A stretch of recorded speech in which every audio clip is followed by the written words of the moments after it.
The rain hammered against the windows of Murphy's bar like angry fists demanding entry.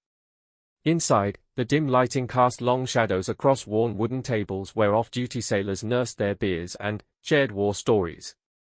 The air hung thick with cigarette smoke and the smell of spilled alcohol, creating an atmosphere that felt both welcoming and dangerous.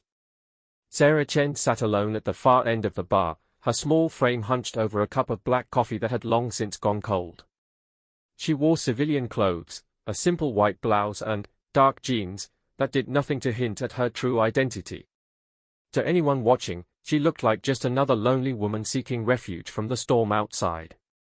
Her dark hair was pulled back in a simple ponytail, and her face bore the kind of quiet exhaustion that comes from carrying heavy burdens. The bar was crowded tonight, filled mostly with young sailors from the nearby naval base. They laughed loudly, their voices carrying across the room as they celebrated the end of another grueling week of training. Most of them were barely out of their teens, their faces still carrying the softness of youth despite months of military discipline. At a table near the center of the room, 4 sailors sat together, their conversation growing more animated with each round of drinks they ordered. Jake Morrison was their unofficial leader, a tall, broad-shouldered man with close-cropped blonde hair and the kind of swagger that came from being the best at everything he attempted. His uniform bore the insignia of a petty officer, and his chest displayed an impressive array of ribbons that spoke to his dedication and skill. "I'm telling you guys," Jake said, leaning forward with the confidence that only alcohol could provide, "the brass doesn't know what real combat looks like. They sit behind their desks making decisions about things they've never experienced. Half of them probably never even fired a weapon in anger." His companions nodded in agreement, their young faces serious as they absorbed his words. Tommy Rodriguez, barely 21 with nervous energy that made him constantly fidget with his beer bottle, hung on every word Jake spoke. "But what about the officers who came up through the ranks?" he asked. "Surely some of them know what it's really like out there." Jake laughed, a sound that carried more bitterness than humor. "Even worse. They think because they spent a few months in some safe area position, they understand what it means to be a warrior. The truth is, real leadership comes from the bottom up, not from some academy graduate who learned everything from textbooks." Sarah's fingers tightened around her coffee cup as she listened to their conversation. She had heard variations of this same discussion countless times before, in countless different venues. Young soldiers and sailors always seemed to believe that their immediate experiences represented the full scope of military reality. It was a natural consequence of their limited perspective, but it still stung when she heard it expressed so confidently. The storm outside intensified, sending sheets of rain against the windows with increased violence. The sound seemed to energize the crowd in the bar, as if the weather was giving them permission to be louder and more reckless than usual. More sailors filed in from the storm, shaking water from their jackets and calling out greetings to their friends already inside. Sarah glanced at her watch and realized she had been sitting in the same spot for over 2 hours. She had come here not to drink, but to think. The weight of her responsibilities had been particularly heavy lately, and she found that sometimes the background noise of a crowded bar helped her process difficult decisions better than the silence of her office. Command was never easy, but lately it seemed as though every choice she made carried consequences that rippled far beyond what she could predict. Budget cuts were forcing her to make decisions about training programs that could mean the difference between life and death for the men and women under her command. Personnel issues required her attention to details that seemed insignificant but could destroy careers if handled poorly. And, always, hanging over everything, was the knowledge that her decisions would ultimately determine how well prepared her people would be when they faced real danger. The conversation at Jake's table grew louder as the evening progressed. What had started as a discussion about military leadership had evolved into a more general criticism of authority figures. Sarah found herself listening despite her efforts to focus on her own thoughts. "The problem with the military today," Jake continued, his voice carrying easily across the noisy room, "is that it's become too political. Too worried about appearances and not focused enough on real fighting capability. We spend more time in sensitivity training than we do learning how to neutralize threats." His friend Mike Chen, no relation to Sarah despite sharing her surname, nodded enthusiastically. Mike was shorter than Jake but built like a fire hydrant, with the kind of compact muscle that came from years of dedicated physical training. Exactly. And don't even get me started on some of the people they are putting in positions of authority these days. It's like they're more concerned with checking boxes than finding the best person for the job. Sarah felt a familiar knot forming in her stomach. She knew where conversations like this tended to lead, and she had little desire to witness another display of the prejudices that still plagued too many corners of the military. She began to gather her things, thinking it might be time to head back to her quarters on base. But before she could stand, the conversation took another turn that made her freeze in place. "I heard there's some new Admiral coming to take over the SEAL teams," Tommy said, his voice dropping to what he probably thought was a whisper but was actually loud enough for half the bar to hear. "Word is, it's someone who's never even been in combat." Jake's face darkened with anger. Typical. They probably picked someone based on politics rather than qualifications. Mark my words, it'll be some desk jockey who thinks managing special operations is the same as running a supply depot. "Do we know anything about this person?" Mike asked. "I mean, surely they wouldn't put someone completely unqualified in charge of the SEALs. Those guys are the elite of the elite." "That's what you'd think," Jake replied, taking another long drink from his beer.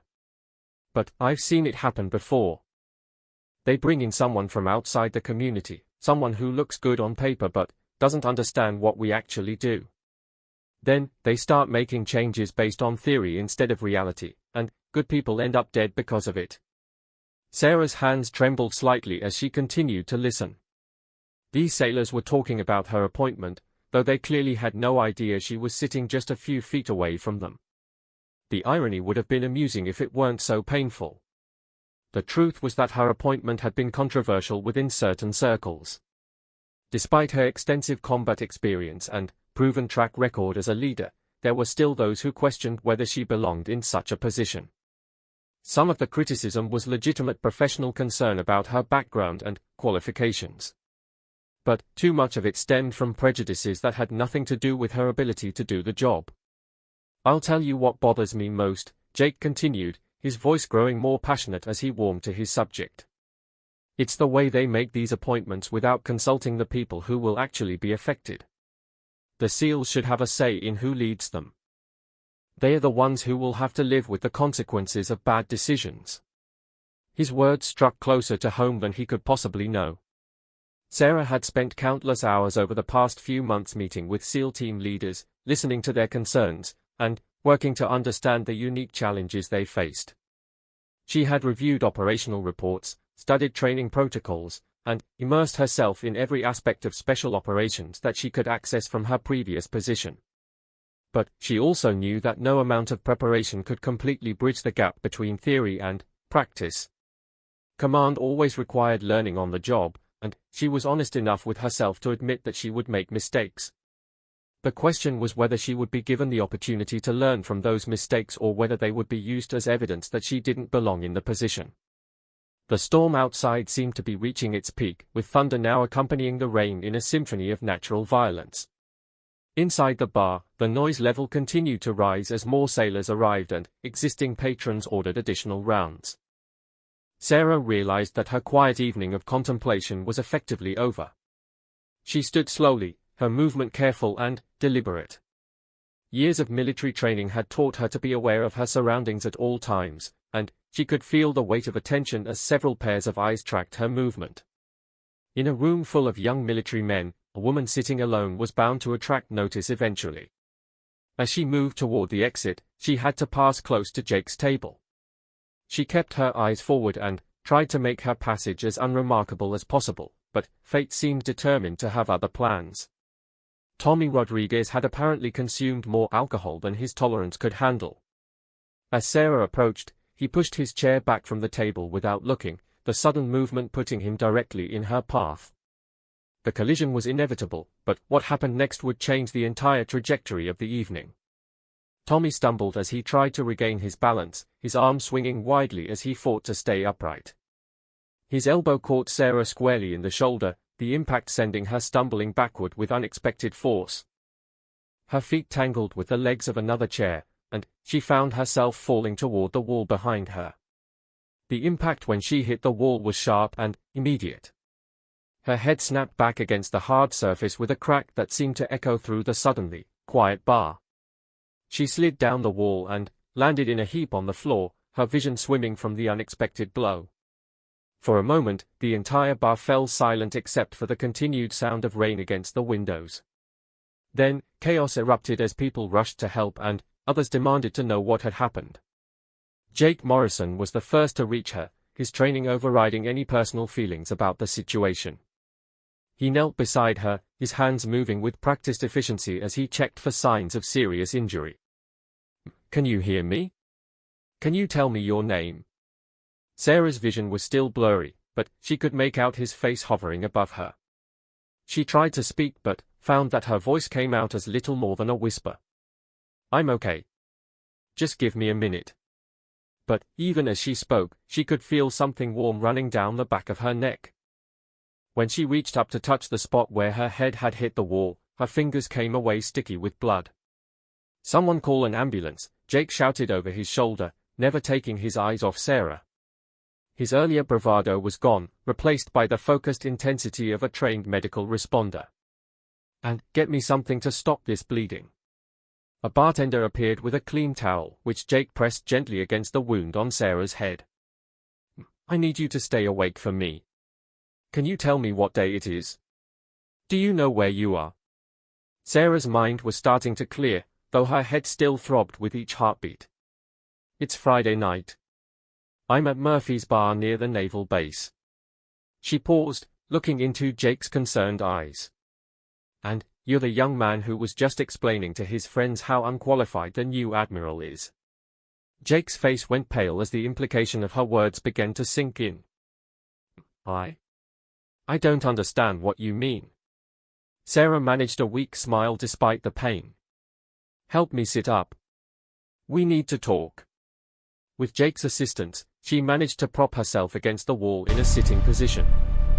The bleeding from her head wound seemed to be slowing, though the towel was already stained red. Around them, the other patrons maintained a respectful distance, though she could feel their curious stares.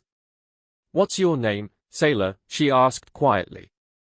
"Petty Officer Jake Morrison. And I want to apologize for what happened." "Tommy didn't mean to, I know it was an accident," Sarah interrupted gently.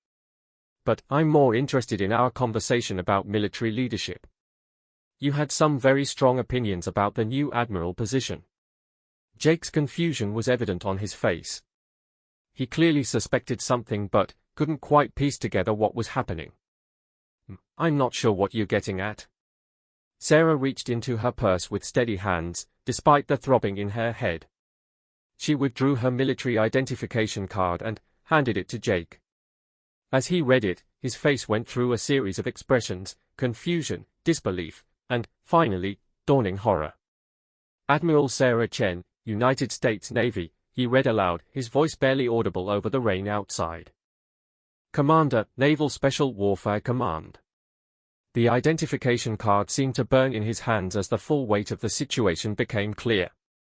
The woman he and his friends had been discussing so dismissively, the Admiral whose qualifications they had questioned so confidently, was sitting on the floor in front of him with blood running down her neck because of an accident involving his group.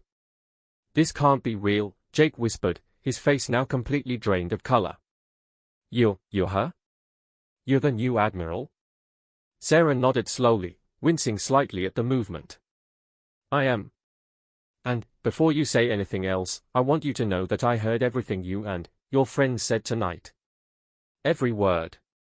The sound of approaching sirens could be heard in the distance, growing louder as the ambulance made its way through the storm-swept streets. But Jake barely noticed, his entire world having suddenly shifted on its axis. He looked down at the small woman in front of him, this person he had dismissed as just another lonely bar patron, and tried to reconcile her appearance with everything he thought he knew about military leadership. She didn't look like an admiral. She didn't carry herself with the imperious authority he expected from someone of her rank. She was just a person, sitting on a dirty bar floor with blood in her hair, talking to him with a gentleness that made his earlier words seem even more shameful. He began, his voice cracking slightly. I don't know what to say. You don't have to say anything right now, Sarah replied. But when you read the Naval Medical Center's emergency room buzzed with its usual late-night energy. Fluorescent lights cast everything in harsh white relief, making the institutional green walls seem even more sterile than usual. Sarah sat on an examination table, her head tilted forward as Dr. Martinez carefully cleaned the wound where she had struck the wall. The bleeding had stopped, but the gash would require several stitches to heal properly. You're lucky, Dr. Martinez said as she worked, her steady hands moving with the precision that came from years of treating everything from training accidents to combat wounds. A few inches lower and this could have been much more serious. As it is, you'll have a headache for a few days and probably a colorful bruise, but no permanent damage. Sarah remained still during the procedure, but her mind was racing. The events at Murphy's Bar had given her an unexpected window into the mindset of the people she would soon be commanding. The raw honesty she had heard from Jake Morrison and his friends was more valuable than any official briefing or personnel report. These young sailors had spoken their true feelings because they thought no one important was listening. Outside the treatment room, she could hear voices in the waiting area. Jake Morrison had insisted on accompanying her to the hospital, along with his friend Mike Chen. Both young men sat in uncomfortable plastic chairs, their faces still pale with shock from the revelation of her identity. Tommy Rodriguez, the sailor whose accidental collision had started the entire incident, had been so mortified that he could barely speak coherent sentences. Through the partially open door, Sarah could hear fragments of their conversation as they waited for news of her condition. I can't believe we said all that stuff in front of her, Mike whispered, his voice tight with anxiety. Do you think she's going to report us? Have us written up for disrespecting a superior officer? Jake's response was quieter, but Sarah could still make out his words. I don't think that's what she's worried about. Did you see the way she looked at us? It wasn't anger. It was like she was actually listening to what we were saying. But we basically called her incompetent without knowing anything about her, Mike continued. How is that not disrespectful? Sarah found herself smiling slightly despite the sting of the antiseptic Dr. Martinez was applying. These young men were learning one of the hardest lessons military service had to offer, that their words and actions had consequences that extended far beyond their immediate circle of friends. Dr. Martinez finished the last stitch and stepped back to examine her work. All done.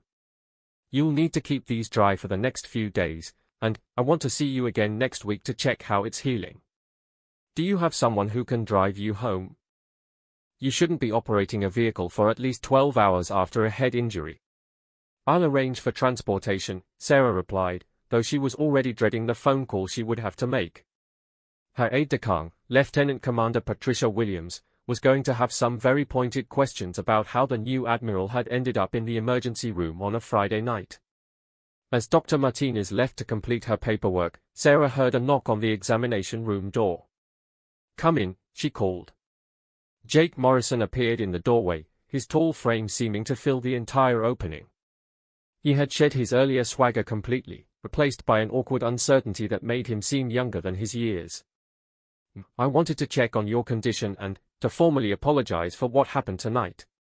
Sarah gestured to the chair beside the examination table. Sit down, Petty Officer Morrison. And, please, call me Admiral Chen. We're going to be working together, so we might as well get used to proper protocol. Jake sat carefully, as if the chair might collapse under his weight. Admiral Chen, I want you to know that everything we said tonight, it wasn't personal. We didn't know anything about you specifically. We were just talking about our general frustrations with the command structure. I understand that, Sarah replied, her voice gentle but serious. But I'm curious about something. You seemed very confident in your opinions about what qualifies someone for command. What experiences have shaped those views? Jake was quiet for a moment, clearly struggling with how much honesty the situation warranted. Finally, he spoke. I've been in the Navy for 6 years. I've served on 3 different ships and completed 2 combat deployments. I've seen good leaders and bad leaders, and I've watched how their decisions affected the people under their command." He paused, then continued with more passion in his voice. "The best commanders I've served under were people who understood what it was like to be in our position. They had been enlisted personnel themselves, or they had spent significant time in operational roles. They made decisions based on real-world experience, not just what they learned in leadership school." Sarah nodded thoughtfully. "And the worst commanders?" "The worst were people who seemed to think that rank automatically made them experts on everything. They would make changes to procedures or policies without understanding why things were done a certain way in the first place. Sometimes those changes got people hurt." The honesty in his voice was compelling, and Sarah found herself appreciating his willingness to be direct despite the awkwardness of the situation. "Tell me about your background, Jake. What led you to join the Navy?" Jake's posture relaxed slightly as they moved to more familiar territory. "I grew up in a small town in Montana. My father was a Marine who served in Vietnam, and he always told me stories about the importance of serving something bigger than yourself. When I graduated high school, I wasn't sure what I wanted to do with my life, but I knew I wanted to make a difference." "And how has that worked out for you?" "Most of the time, it's been everything I hoped it would be," Jake replied honestly. "The training is challenging, the work is meaningful, and the people I serve with have become like family. But sometimes..." He trailed off, clearly uncertain about how much he should say. "But sometimes you feel like the leadership doesn't understand or appreciate what you're going through," Sarah finished for him. Jake looked surprised that she had articulated his thoughts so precisely. "Yes? Exactly that." Sarah shifted on the examination table, wincing slightly as the movement pulled at her stitches. "Can I share something with you, Jake? Something that might give you a different perspective on leadership in the military." "Of course. I joined the Navy 23 years ago as an enlisted sailor, just like you. I started as a hospital corpsman, working in medical facilities and eventually deploying with Marine units as their medic. I spent 4 years as enlisted personnel before I was accepted to officer candidate school." Jake's eyes widened with surprise. "You were enlisted?" "I was. And during those 4 years, I served under officers who ranged from absolutely brilliant to completely incompetent. I swore that if I ever got the chance to be in a leadership position myself, I would remember what it was like to be on the receiving end of command decisions." She paused, gathering her thoughts. "After I became an officer, I spent the next 19 years in increasingly responsible positions. I commanded a hospital ship during humanitarian operations in the Pacific. I ran medical support for special operations units in Afghanistan. I managed logistics for an entire carrier battle group. And, in every one of those positions, I tried to remember what it was like to be a young sailor wondering whether the people in charge actually knew what they were doing." Jake sat in stunned silence as the implications of her words sank in. The woman he had dismissed as a desk-bound bureaucrat had actually spent more time in operational roles than he had been alive. "But here's the thing that took me years to understand," Sarah continued. "Every level of command brings responsibilities and perspectives that you can't fully appreciate until you're actually in that position. When I was an enlisted corpsman, I thought my immediate supervisor was an idiot because she made us follow safety protocols that seemed unnecessary. It wasn't until I became responsible for the safety of others that I understood how those protocols prevented accidents I never even knew were possible." She leaned forward slightly, her voice taking on a more serious tone. "Command isn't just about understanding the technical aspects of the job. It's about understanding the strategic picture, the political implications, the resource constraints, and dozens of other factors that individual operators never have to consider. That doesn't make commanders better or worse than the people they lead, it just means they have different responsibilities." Jake was quiet for a long moment, processing everything she had told him. Finally, he spoke. "I never thought about it that way. Most people don't, until they find themselves in a leadership position. And that's not a criticism, it's human nature. We all view the world from our own perspective, and it's hard to imagine what things look like from a different vantage point." Before Jake could respond, there was another knock on the door. Lieutenant Commander Patricia Williams entered, her usually immaculate uniform slightly disheveled from being called out in the middle of the night. Patricia was a compact woman with prematurely grey hair and the kind of efficient energy that made her invaluable as an aide. "Admiral, I came as soon as I got your message," Patricia said, her eyes quickly taking in the scene, the stitches in Sarah's head, the bloodstains on her blouse, and the presence of an unknown petty officer. "Do we need to file an incident report?" "Eventually, yes," Sarah replied. "But first, I'd like you to meet Petty Officer Jake Morrison." "Jake, this is my aide-de-camp, Lieutenant Commander Williams." Jake stood quickly and came to attention.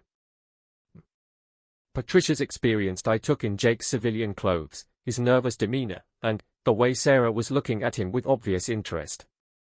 Petty Officer Morrison was involved in tonight's incident. Indirectly, Sarah said. But, more importantly, he's given me some valuable insights into how our personnel view the command structure. I think we could benefit from continuing this conversation in a more formal setting. Patricia's expression remained neutral, but Sarah could see the questions forming behind her eyes.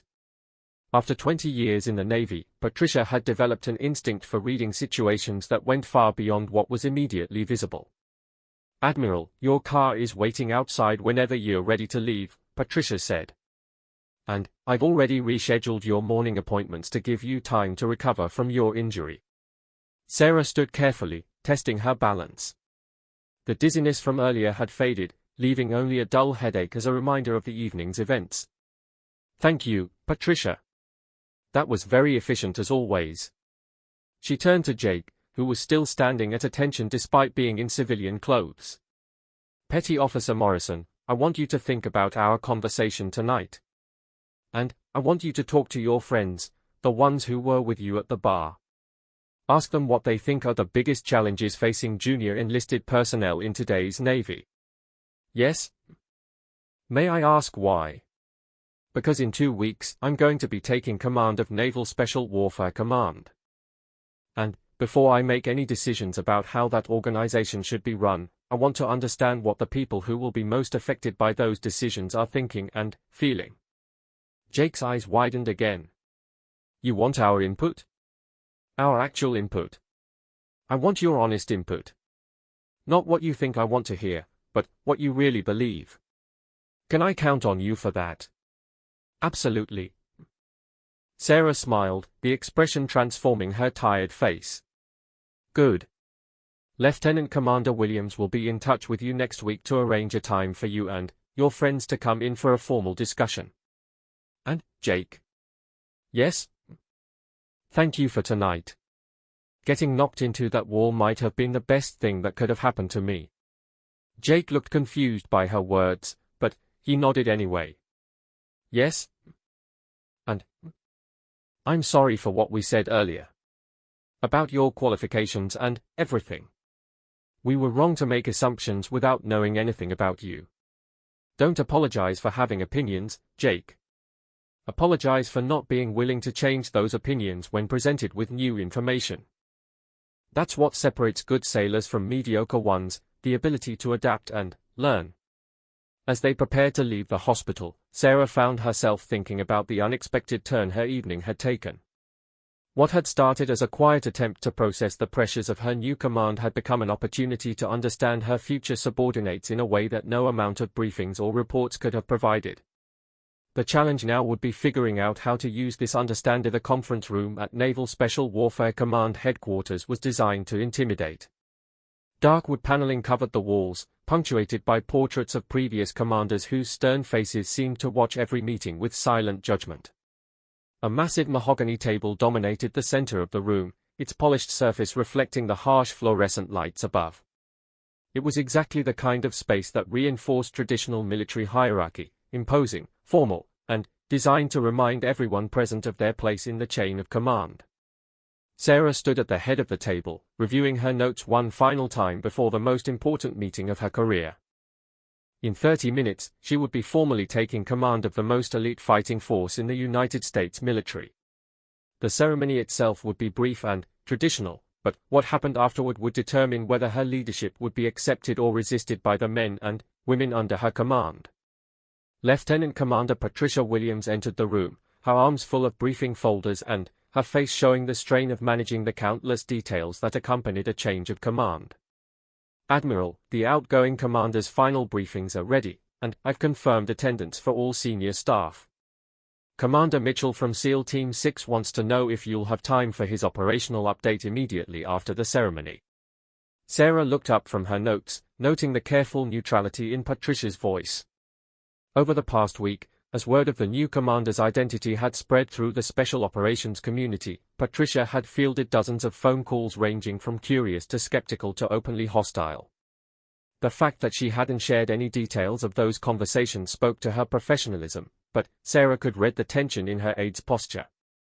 "Schedule Commander Mitchell for tomorrow morning," Sarah replied. "Today I want to focus on listening rather than making decisions." "What's the status of the informal meeting I requested?" "The 3 sailors from Murphy's Bar will be here at 1400 hours, as requested. Petty Officer Morrison has apparently spent considerable time preparing for the discussion, though I'm not entirely sure what to expect from this unconventional approach to command transition." Sarah smiled at the diplomatic way Patricia had expressed her concerns. Sometimes unconventional approaches yield unconventional insights. "Has there been any pushback about including junior enlisted personnel in command discussions?" "Some," Patricia admitted carefully. "Several senior officers have questioned the precedent this might set. They are concerned that it could undermine traditional command structure if enlisted personnel begin to expect direct access to flag officers." "And what do you think?" Patricia was quiet for a moment, clearly weighing her words carefully. She had served as aide to 3 different admirals over her career, and each had taught her valuable lessons about the delicate balance between honesty and diplomacy that the position required. "I think," she said finally, "that you're facing challenges that traditional approaches haven't been able to solve. The integration issues, the morale problems, the disconnect between special operations culture and broader Navy policies, these are problems that have persisted despite years of conventional solutions. Maybe it's time to try something different." Before Sarah could respond, there was a knock on the conference room door. Master Chief Petty Officer Robert Sullivan entered, his massive frame filling the doorway. Sullivan was a legend in the special operations community, a man who had served with SEAL teams for over 20 years and whose reputation for both competence and blunt honesty was known throughout the Navy. "Admiral Chen," he said, his voice carrying the gravelly tone that came from years of shouting orders over gunfire and helicopter noise. "I wanted to speak with you before the ceremony, if you have a few minutes." Sarah gestured to one of the chairs around the conference table. "Of course, Master Chief. Please, sit down." Sullivan remained standing, his posture straight but not rigid. "With respect, I prefer to stand for this conversation. I've got some things to say that might be easier if I'm not sitting down." Sarah nodded, recognizing the significance of his choice. In military culture, remaining standing while a senior officer was seated was a subtle but clear indication that serious business was about to be conducted. Sullivan began, his eyes meeting hers directly. "I've been in the teams for 23 years. I've served under 12 different commanding officers, and I've seen this command through good times and bad times. I've seen what works and what doesn't work when it comes to leading special operations personnel." He paused, clearly choosing his words carefully. "I've also heard what people are saying about your appointment. Some of it is legitimate professional concern. Some of it is based on incomplete information. And some of it—" He trailed off, leaving the implication hanging in the air. "Some of it is based on prejudices that have nothing to do with my qualifications," Sarah finished for him. Sullivan's weathered face showed a slight smile. "You don't pull punches. I can appreciate that in a commander. Yes, some of the resistance you're facing has nothing to do with your ability to do the job." Sarah walked around the conference table to stand closer to Sullivan, eliminating the physical barrier between them. "Master Chief, I need to know where you stand. Not what you think I want to hear, but what you actually believe. Can you work with me?" Sullivan was quiet for a long moment, his experienced eyes studying her face as if trying to read something hidden beneath the surface. When he finally spoke, his voice carried absolute conviction. "Admiral, I've looked at your service record. For years enlisted, 19 years as an officer, multiple combat deployments, command experience at every level. You've paid your dues and proven yourself in ways that most people never have to. The fact that you started as an enlisted sailor tells me you understand what it's like to be on the receiving end of command decisions." He shifted his weight slightly, his posture becoming marginally more relaxed. "But service records don't tell the whole story. What matters to me is whether you understand what makes special operations different from regular Navy operations. Whether you'll listen to the people who have been doing this job for years before you start making changes. And whether you're tough enough to make the hard decisions that this job requires." Sarah considered his words carefully before responding. "Master Chief, I won't pretend that commanding special operations forces is the same as commanding a hospital ship or a logistics unit. The mission requirements are different, the personnel are different, and the stakes are different. What I can promise you is that I'll listen before I act, I'll seek input from experienced operators before making policy changes, and I'll take responsibility for the consequences of my decisions." Sullivan nodded slowly. "That's more than we've gotten from some previous commanders. But I've got one more question for you, if you don't mind me being direct. I wouldn't expect anything less from you. There are people in the teams who are going to test you. They're going to push boundaries, question your decisions, and look for any sign of weakness or uncertainty. How are you going to handle that?" Sarah's expression grew more serious. "Master Chief, I've been handling people who wanted to test me since the day I put on my first set of petty officer stripes 20 years ago. The key is understanding the difference between legitimate professional challenges and disrespectful behavior. I encourage the first and I don't tolerate the second. And if someone crosses that line, then they'll discover that being small doesn't make me weak, and being polite doesn't make me a pushover. I didn't get to this position by being unable to handle difficult personalities or challenging situations." Sullivan's stern expression cracked slightly, revealing what might have been approval. "I think we're going to get along just fine." As Sullivan left to prepare for the change of command ceremony, Sarah found herself feeling more optimistic about her prospects than she had in weeks. Earning the respect of someone with Sullivan's reputation and experience was a significant step toward establishing her credibility with the broader special operations community. Patricia had been quietly observing the entire exchange, and Sarah could see questions forming behind her aide's professional demeanor. "What are you thinking, Patricia?" "I'm thinking that Master Chief Sullivan doesn't give his approval lightly. If he's willing to support you, that will carry significant weight with the rest of the command." Before Sarah could respond, there was another knock on the door. This time it was Commander David Ross, the outgoing Chief of Staff, carrying a thick briefing folder and wearing the expression of a man who had been working 18-hour days for the past month. "Admiral Chen, I have your final pre-command briefing ready. We need to cover operational readiness status, current deployment schedules, pending personnel actions, and budget projections for the next fiscal year." Sarah glanced at her watch. They had 20 minutes before the change of command ceremony, followed by a reception that would last at least 2 hours. The meeting with Jake Morrison and his friends was scheduled for later in the afternoon, and she still needed time to review the files Patricia had prepared on current operational challenges. "Commander Ross, how long will this briefing take?" "Realistically? About 3 hours. There are a lot of moving pieces in special operations, and you need to understand all of them before you start making command decisions." Sarah considered her options. Traditional protocol demanded that she receive these briefings immediately, but she also knew that the information would be much more meaningful once she had a better understanding of how the enlisted personnel viewed their current situation.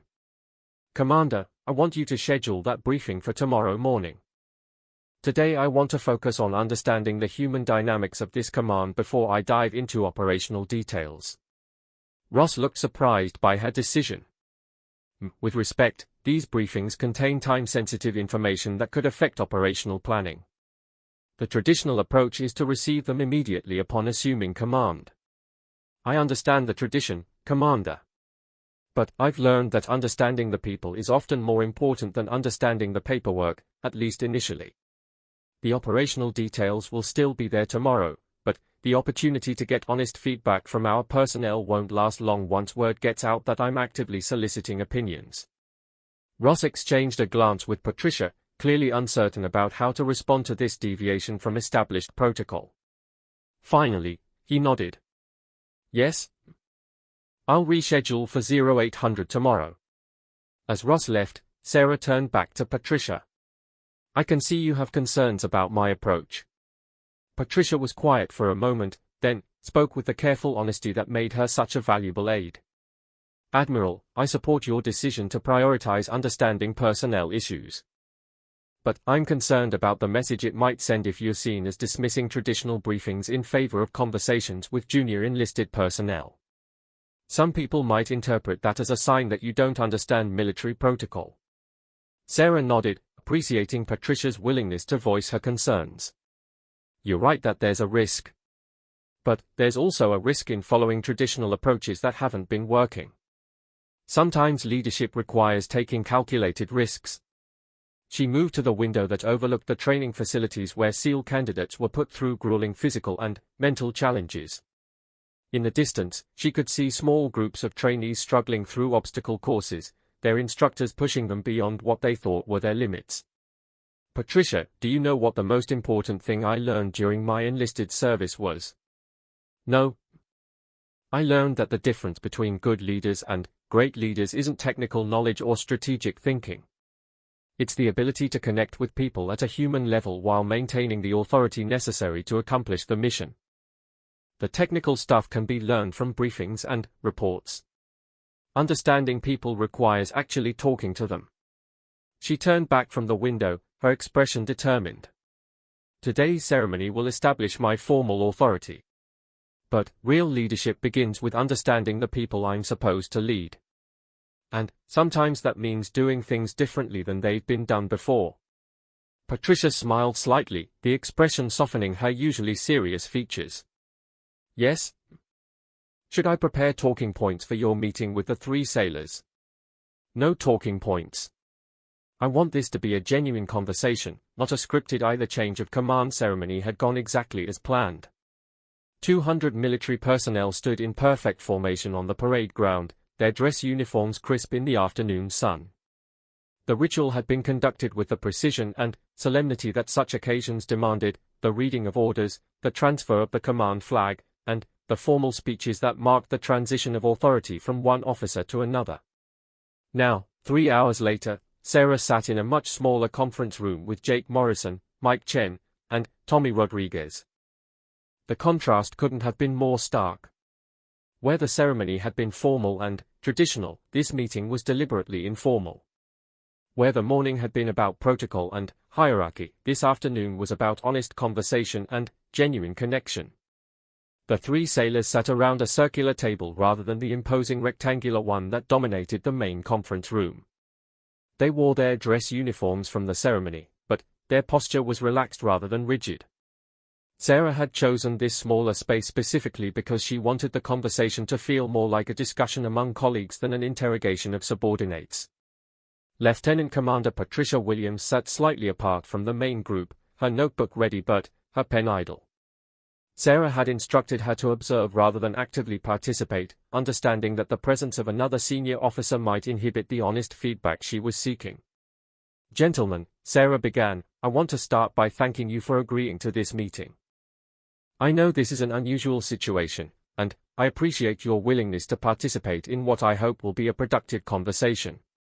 Jake Morrison, who had spent the week since the bar incident researching everything he could find about Admiral Chen's background, spoke first. We appreciate the opportunity. I have to admit, none of us expected to be sitting here when we woke up this morning. I'm sure you didn't, Sarah replied with a slight smile. But sometimes unexpected situations provide the best opportunities for learning. I want to hear your honest assessment of the challenges facing junior enlisted personnel in today's Navy, particularly those who work with or aspire to work with Special Operations Forces. Mike Chen shifted uncomfortably in his chair. Despite sharing a surname with the Admiral, he had no family connection to her, and The coincidence had been a source of nervous jokes among his friends all week. Are you sure you want our honest opinions? Because some of what we have to say might be difficult to hear. I'm absolutely sure, Sarah responded. I can't address problems I don't understand, and I can't understand problems if people aren't willing to tell me about them. So please, be direct. Tommy Rodriguez, who had been largely silent since the incident at Murphy's Bar, finally found his voice.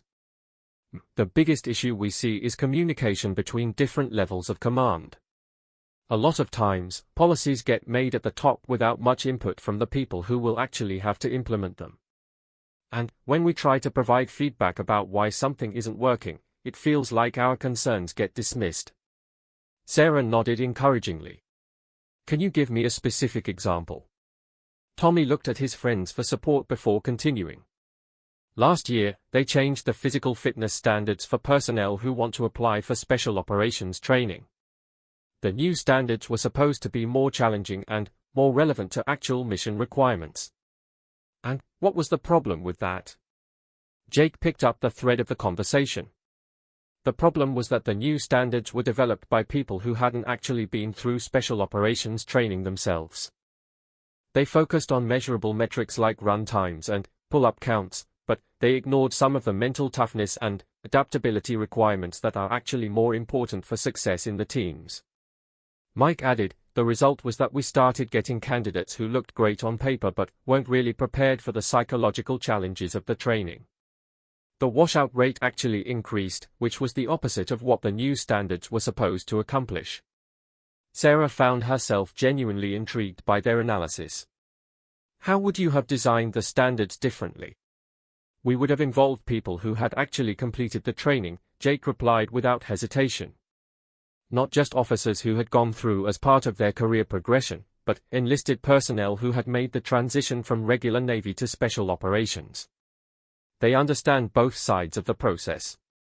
And we would have included more assessment of problem solving under stress, Tommy added, his confidence growing as he realized that Admiral Chen was genuinely listening to their ideas. Physical fitness is important, but mental resilience is what determines whether someone can handle the pressure of real operations. Sarah made mental notes of their suggestions while considering the broader implications of what they were telling her. What other communication issues have you observed? Mike leaned forward, his earlier nervousness replaced by genuine engagement. I think one of the biggest problems is that information flows much better from the top down than from the bottom up. We get briefings about new policies and procedures, but there's no formal mechanism for providing feedback about how those changes are working in practice. Can you elaborate on that? Sure. Let's say headquarters implements a new training protocol. We'll get detailed instructions about how to implement it, but if we discover problems or inefficiencies during implementation, there's no clear way to communicate that information back up the chain. By the time problems are officially recognized, we've already wasted months following procedures that could have been improved from the beginning. Jake nodded in agreement. And sometimes when we do try to provide feedback through unofficial channels, it gets interpreted as complaining or resistance to change rather than constructive criticism. Sarah found herself thinking about her own experiences as an enlisted sailor. The frustrations these young men were describing sounded remarkably similar to concerns she had voiced herself 20 years earlier. The fact that the same basic communication problems persisted after 2 decades of military reform efforts suggested that the issues were more fundamental than she had previously realized. What would an effective feedback system look like from your perspective? She asked. The 3 sailors exchanged glances, clearly not having expected to be asked for specific solutions rather than just complaints. Finally, Jake spoke. I think it would need to be formal enough that people took it seriously, but informal enough that junior personnel felt comfortable using it. Maybe quarterly sessions where enlisted personnel could provide direct input to command staff about operational issues. And it would need to be anonymous, Mike added. Not because we want to hide behind anonymity, but because junior personnel need to feel safe expressing opinions that might be unpopular with their immediate supervisors. Tommy, who had been quiet for several minutes, suddenly spoke up with unexpected passion. I think the most important thing would be follow-up. We need to see that our input actually influences decisions. Right now, when people ask for our opinions, it feels like a checkbox exercise rather than genuine consultation. Sarah was impressed by the thoughtfulness of their responses. These weren't disgruntled sailors looking for things to complain about, they were intelligent young professionals who had clearly spent significant time thinking about how their organization could be improved. "Let me ask you a different question," she said. "What do you see as the biggest strengths of the current system?" Jake answered immediately. "The quality of training is exceptional. When we do get the opportunity to work with special operations personnel, the level of expertise and professionalism is incredible. The people who make it through the selection process are truly elite. The support systems are also very strong," Mike added. "Medical care, family support services, equipment quality, the Navy really does take care of its people once they are in the system." Tommy nodded in agreement. "And the opportunities for advancement are real. If you're willing to work hard and take on additional responsibilities, you can build a career that's both personally fulfilling and professionally challenging." Sarah appreciated their balanced perspective. "So the foundation is solid, but the communication and feedback mechanisms need improvement." "Exactly," Jake confirmed. "It's not that the system is broken, it's that it could be much more effective with some relatively minor adjustments." Patricia Williams, who had been quietly taking notes throughout the conversation, looked up with a question of her own. "Admiral, should I be documenting these suggestions as formal recommendations?" Sarah considered the question carefully. "Yes, but I want you to work with these three gentlemen to develop their ideas into specific, actionable proposals. I don't want their input to disappear into the bureaucratic process without generating real changes." She turned back to the sailors. "Gentlemen, I'm going to ask something of you that might be outside your comfort zone. I want you to work with Lieutenant Commander Williams to develop detailed recommendations for improving communication between command levels.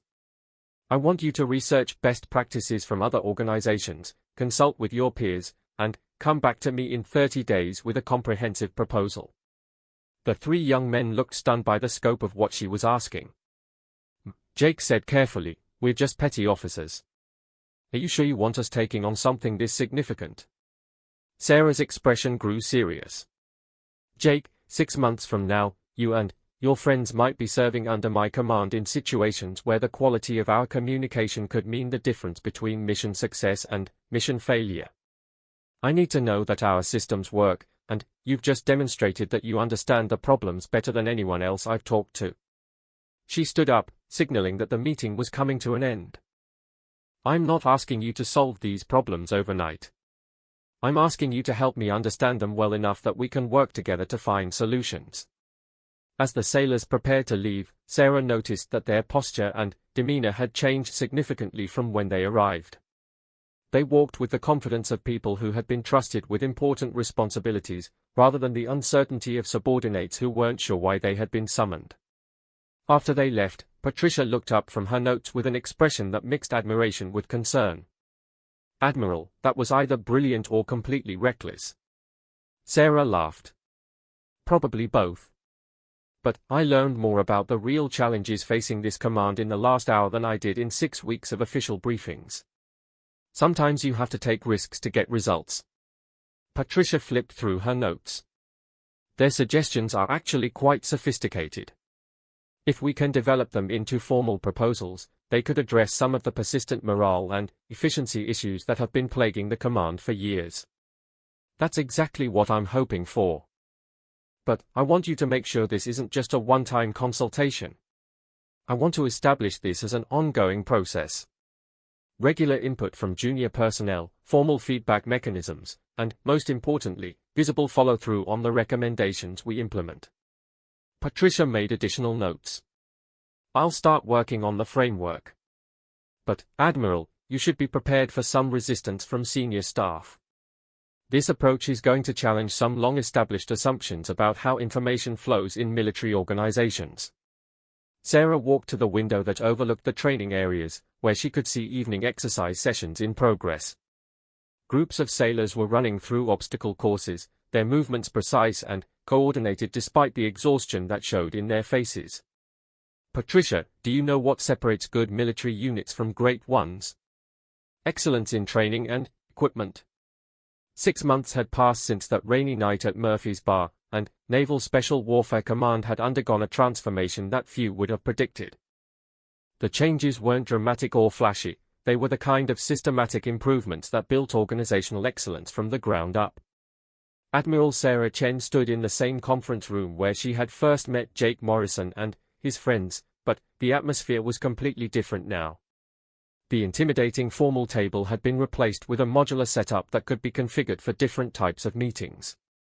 The walls now displayed operational charts alongside feedback reports from enlisted personnel, creating a visual reminder that both strategic planning and ground-level input were essential to successful operations. This morning's meeting was particularly significant. For the first time since taking command, Sarah was hosting a joint briefing that included senior officers, experienced NCOs, and junior enlisted personnel. The traditional military hierarchy was still intact, but the communication flow had been fundamentally altered to include voices that had previously been excluded from strategic discussions. Master Chief Sullivan entered the room first, his weathered face showing the kind of satisfaction that came from watching an organization improve in measurable ways. Behind him came Commander Ross, the Chief of Staff who had initially been skeptical of Sarah's unconventional approach but had become one of its strongest supporters after seeing the results. Jake Morrison, Mike Chen, and Tommy Rodriguez followed, wearing the confident bearing of sailors who had proven themselves in situations far more challenging than anything they had experienced 6 months earlier. Their uniforms now bore additional ribbons and insignia reflecting specialized training and expanded responsibilities. "Good morning, everyone," Sarah began as the group settled around the table. "Before we discuss today's agenda, I want to take a moment to review what we've accomplished over the past 6 months. She gestured to a wall chart that tracked various performance metrics. Training completion rates are up 18%. Equipment readiness has improved by 23%. Most importantly, our operational effectiveness assessments show consistent improvement across all measured categories." Master Chief Sullivan nodded approvingly. "Admiral, I've been in the teams for 23 years, and I've never seen improvements happen this quickly or this comprehensively. The changes you've implemented have made a real difference in how we operate." Sarah smiled, but her expression remained serious. "The improvements are real, but they didn't happen because I had brilliant ideas sitting in my office. They happened because we started listening to the people who actually do the work and incorporating their insights into our decision-making process." She turned to Jake Morrison. "Jake, can you give us an update on the communication initiative you've been leading?" Jake stood, his posture reflecting the confidence that had developed over months of meaningful responsibility. "Yes. The quarterly feedback sessions have been consistently well attended, with participation rates averaging 87% across all units. More importantly, we've implemented 43 specific recommendations that came directly from enlisted personnel input." He referred to his notes before continuing. "The anonymous feedback system has generated over 200 suggestions, ranging from minor procedural improvements to significant training modifications. We've been able to implement about 60% of the actionable recommendations, and we've provided detailed explanations for why the others couldn't be implemented." Mike Chen added, "The follow-up process has been crucial. Personnel report that they feel heard and valued when they see their suggestions actually being implemented. It's created a culture where people actively look for ways to improve operations rather than just accepting problems as inevitable." Commander Ross, who had been taking notes throughout the presentation, looked up with obvious appreciation. "Admiral, I have to admit that I was skeptical when you first proposed this approach. But the results speak for themselves. We're seeing innovation and problem-solving at levels that traditional command structures simply couldn't achieve." Sarah nodded. The key insight was recognizing that organizational intelligence isn't concentrated at the top of the hierarchy. The people closest to actual operations often have the best understanding of what's working and what isn't. Our job as senior leadership is to create systems that capture that intelligence and translate it into actionable improvements. Tommy Rodriguez, who had grown significantly in confidence over the past months, raised his hand. "Admiral, can I share something about how this has affected morale? Absolutely. The biggest change I've observed is that people now feel like they have a stake in the organization's success. Before, it felt like our job was just to follow orders and not cause problems. Now it feels like our job is to actively contribute to making the command better. He paused, choosing his words carefully. People work harder when they feel like their opinions matter and their insights are valued. And when people work harder, everything gets better: training quality, equipment maintenance, mission readiness, everything. Master Chief Sullivan leaned forward. Admiral, I want to add something to what Rodriguez just said. This approach hasn't just improved our operational effectiveness, it's also strengthened the relationship between officers and enlisted personnel. People respect leaders who are willing to listen and learn, even when those leaders outrank them significantly. Sarah felt a deep sense of satisfaction at hearing these assessments. The transformation had required considerable risk-taking and persistent effort, but it was clear that the investment had paid off in ways that extended far beyond simple performance metrics. I want to share something with all of you, she said, her voice taking on a more personal tone. When I took this command, I knew that I was facing skepticism about my qualifications and my understanding of special operations culture.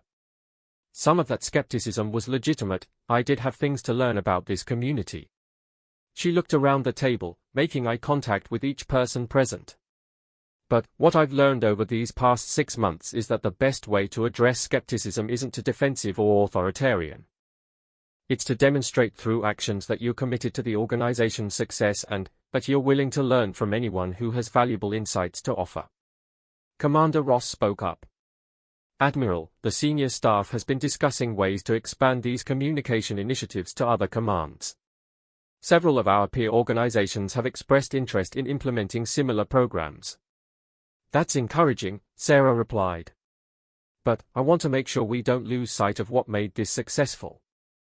It wasn't the specific mechanisms we implemented, it was the underlying commitment to genuine two-way communication and the willingness to act on the feedback we received. Jake Morrison raised his hand. There's something else I wanted to mention.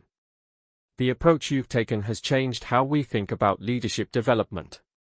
A lot of us are now looking at our own career progression differently because we've seen what effective leadership actually looks like. How so? Well, before, it felt like becoming a leader meant moving away from operational work and into administrative roles. But watching how you operate has shown us that real leadership means staying connected to the people and missions you're responsible for. It's made leadership positions seem more attractive rather than less attractive. Mike Chen nodded in agreement. And it's changed how we interact with each other, too. When you see senior officers genuinely listening to junior personnel, it creates an expectation that everyone should be willing to listen and learn from others, regardless of rank. Sarah found herself thinking about the long journey that had brought her to this point. The accidental encounter at Murphy's Bar had revealed problems and possibilities that she never would have discovered through traditional channels. But, more importantly, it had established a foundation of mutual respect that had made all subsequent improvements possible. I want to share one final observation, she said. Military effectiveness isn't just about having the best equipment or the most rigorous training, although those things are certainly important. It's about creating organizations where intelligence, creativity, and dedication can flourish at every level. She stood up, signaling that the meeting was drawing to a close. What we've accomplished here proves that traditional military discipline and innovative organizational approaches aren't mutually exclusive. In fact, they can reinforce each other in ways that make us more effective than either approach could achieve alone. As the participants prepared to leave, Sarah noticed the easy interaction between officers and enlisted personnel that had developed over the past months. The traditional respect for rank and authority remained intact, but it was now combined with genuine mutual regard that made collaboration natural rather than forced. Master Chief Sullivan approached her as the others filed out. Admiral, I wanted to thank you for what you've done here. This command feels different than it did 6 months ago, more professional, more effective, and more satisfying to be part of. The credit belongs to all of us, Master Chief. Leadership isn't something one person does to an organization, it's something that emerges from the collective commitment of everyone involved. Sullivan smiled. Yes, but it takes someone with your courage and vision to create the conditions where that kind of collective leadership can develop. After Sullivan left, Sarah found herself alone in the conference room with Lieutenant Commander Patricia Williams, who had been documenting the meeting for future reference. Patricia, what's your assessment of where we stand now? Patricia looked up from her notes, her expression thoughtful. Admiral, I think we've achieved something that most military organizations struggle with. We've improved effectiveness while also improving morale and job satisfaction. That's a rare combination. She paused, considering her words carefully. But I think the most significant accomplishment is that we've changed the culture in ways that will persist even after personnel change. The systems and expectations we've established are now part of how this command operates. Sarah walked to the window that overlooked the training areas.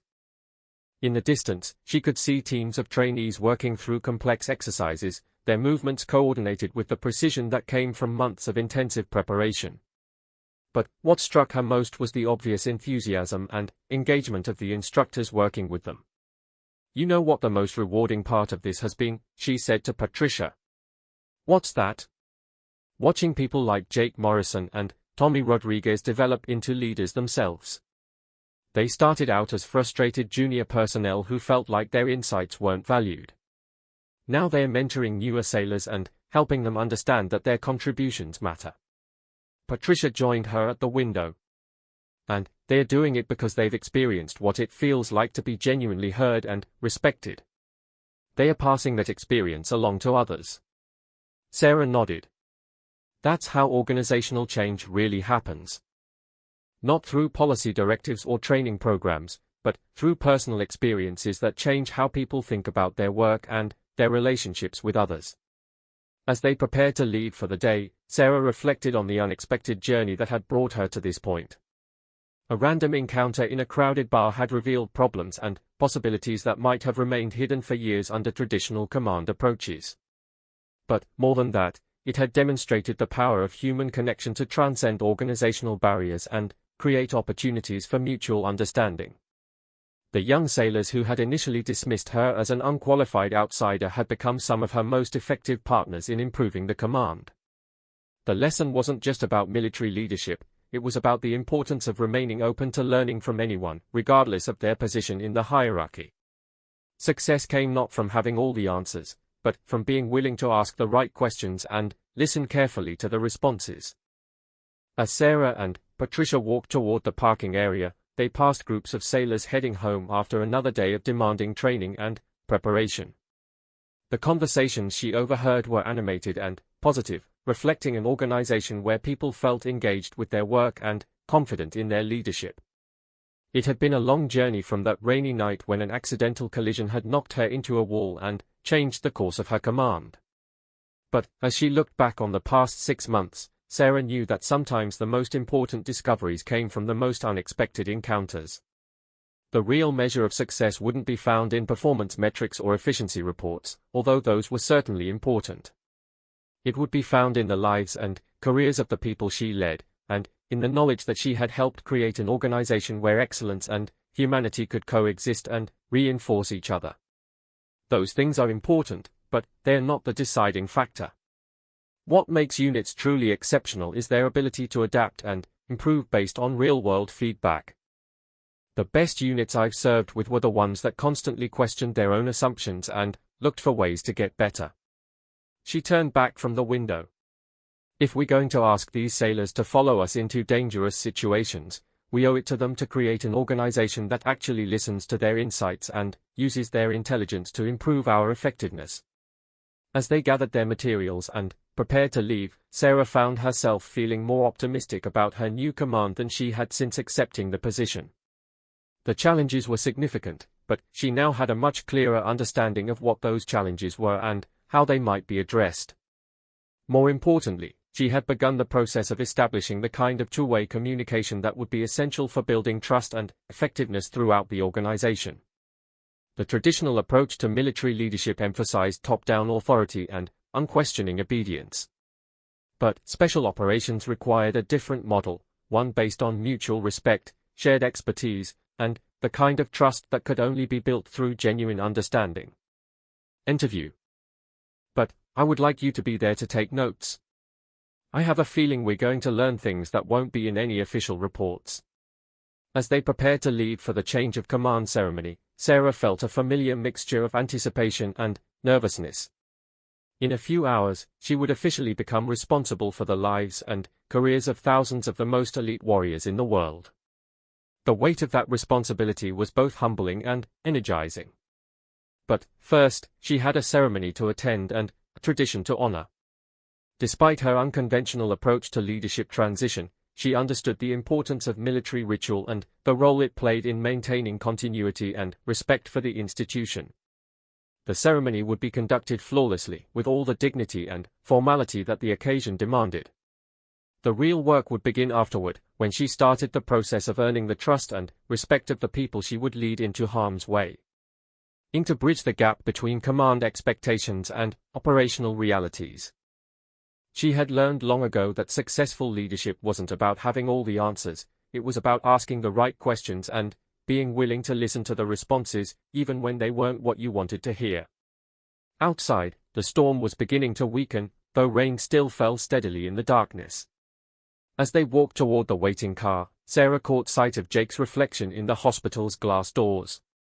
He was walking with a different bearing than he had shown earlier in the evening, less swagger, but more genuine confidence.